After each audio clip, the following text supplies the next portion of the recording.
Hey guys, it's Kevin Triforce. This is my review for The Legend of Korra, Book 4 Balance. So, after all these years, episode or chapter 1. So, we start out with a kind of recap of what's happened after the 3-year time skip, which I thought they were probably going to do a time skip just because it kind of needed it, honestly, because there was nowhere they could go if they just started right away. They could have done something, but Korra's healing process would have been unrealistically fast if they had done that. This would take a while, so they had to do the time skip anyway. But we're told, that they renamed the park in Republic City the Legend. Not the Legend, the Korra Park, Avatar Korra Park, and then we're shown this scene of Asami has made a deal with Republic City, and they built a railroad station type thing, all to basically connect to, I guess, the other nations. And I don't know if this sprung off of Varric's magnetic train idea, but all I know is she basically made this type of station to help transport and get to other places faster. Then we're introduced after that to Prince Wu, who is the great nephew of former Earth Queen Hao Ting, and he's going to be her replacement.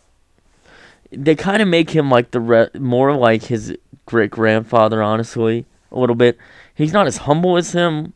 He's more cocky than anything else.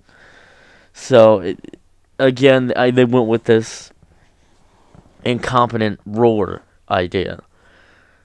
And then we're shown Mako after 3 years.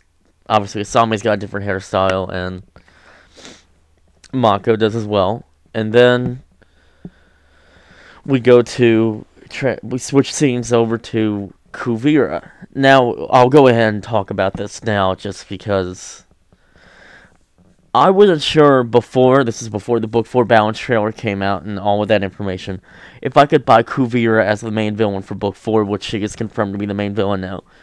But once I saw these episodes that I'll be talking about, they did a really good job. They convinced me. I was really skeptical, because she wasn't your typical Avatar villain.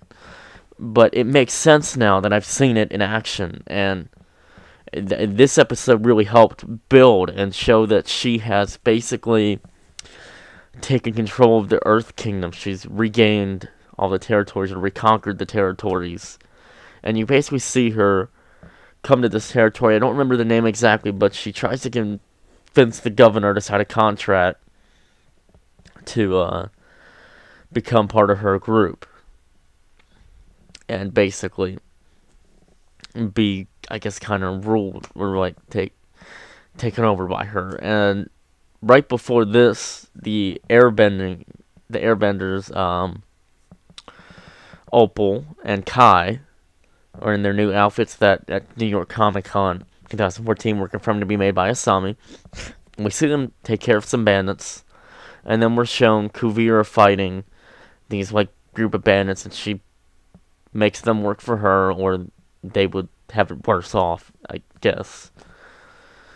If you call working for Kuvira the less worse of the two. But then we're shown the governor declines Kuvira's offer at first. And I did think it was interesting seeing this dynamic, kind of a political dynamic thing here. Like, her group, her army, which later on will get a renaming in episode 3. But it reminds me of World War II, and her army's kind of like the Nazi side. You really see that in some of the armor and the concentration type re-education camps mentioned. It's clear this is what they're going for, that type of style. It'll be interesting to see how it builds in 13 episodes. And then you just see the scene where she's basically saying that you won't survive without me. And I mean, she downright tries to basically scare him into it. He says no, that they'll be fine, doesn't want to, because he's heard about what happens to other villages in other states, and Earth Kingdom wants to under her rule and stuff like that. So then the Opal and Kai try to take care of the getting the supplies and stuff. When we hear they're both in relationships with Bolin and being in a relationship with Opal, and Kai being in one with Janora. Then once they're trying to bring the materials back, a bandit attacks. Now, I'm pretty positive this bandit's working for Kuvira. It only makes sense, honestly. So, then it basically forces, because they agree that it'd be a good idea to work with Kuvira. And at this point, Opal is not happy with Bolin working with Kuvira because she basically betrayed her family, and then her oldest brother, Batar Jr., is working with Kuvira. And just fun fact, Kuvira is voiced by Zelda Williams, the daughter of the late Robin Williams. He was awesome. I'm gonna miss him.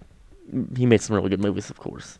And she's really good. Like, she does a really good Kuvira. I love her voice acting. It works so well. And then Batar Jr. is voiced by Todd Hackerborn, and he's known for various anime. I just know him from the new Sailor Moon dub Viz is doing. He's playing Jadeite. And just a fun fact. And they do a really good job. We see Batar Jr. is engaged to Kuvira, and I guess he's kind of been manipulated by her, I would think. I'll explain how I feel where that character might go throughout the season at the end of this review. Then the governor basically gives in, and then we see them take over. You see, it's kind of another, I would almost say, gray villain again, and I think that works really well. You see that it starts out really well. They're all taken care of. They got all their supplies. And you still see Opal and Bolin aren't doing that well in relationship-wise because of that struggle. Then, I'm trying to remember because it's been a couple weeks. Then we go back to Republic City, and